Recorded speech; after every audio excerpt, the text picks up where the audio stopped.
Nous lisons dans le Coran, à la sourate 6, au verset 114, ceci. Allah a fait descendre sur vous le livre exposé intelligemment. Et au verset 155 de la même sourate 6, nous lisons « Voici un livre béni que nous avons fait descendre, suivez-le donc, craignez Allah. » Pour les commentateurs musulmans, le livre dont il est question dans ces versets est, bien sûr, le Coran.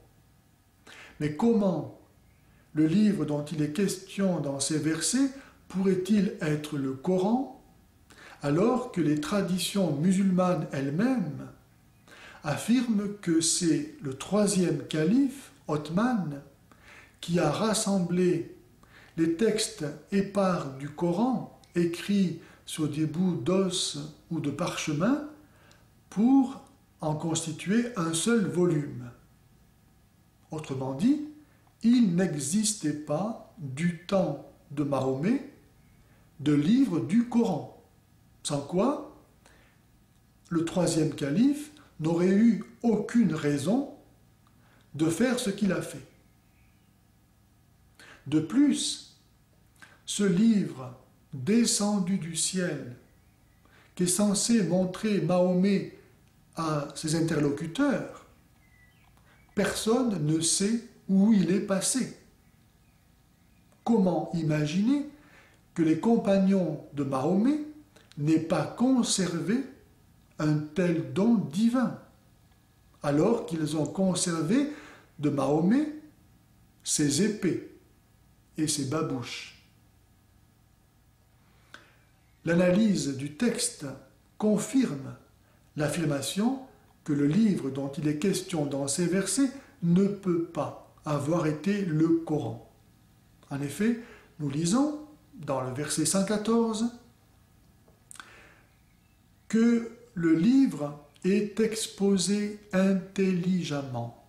Or, pour que quelque chose soit exposé intelligemment, il faut nécessairement qu'il le soit dans sa totalité.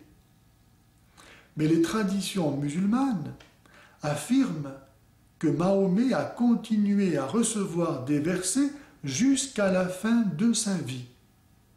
C'est dire que le livre ne pouvait pas être exposé intelligemment du vivant de Mahomet.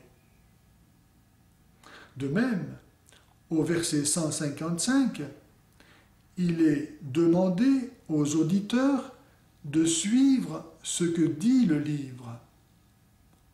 Mais comment les auditeurs de Mahomet auraient-ils pu suivre ce que disait le livre si Mahomet n'avait pas fini de le recevoir? Il est donc clair que, contrairement à ce qu'enseignent les commentateurs musulmans, le livre dont il est question dans ces versets ne peut pas avoir été le Coran puisqu'il n'existait pas du temps de Mahomet. La deuxième conclusion est que ces versets, parlant d'un livre qui n'existait pas du temps de Mahomet, n'ont pu être écrits qu'après la mort de Mahomet.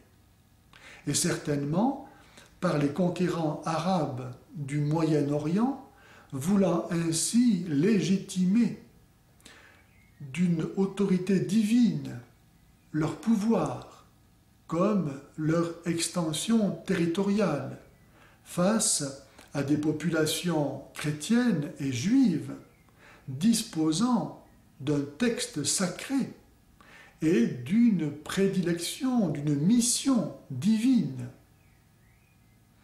La troisième conclusion est que si le Coran a été écrit après les événements supposés de la vie de Mahomet, alors éclate au grand jour le caractère mythologique du Coran, comme du personnage de Mahomet et finalement de l'islam lui-même.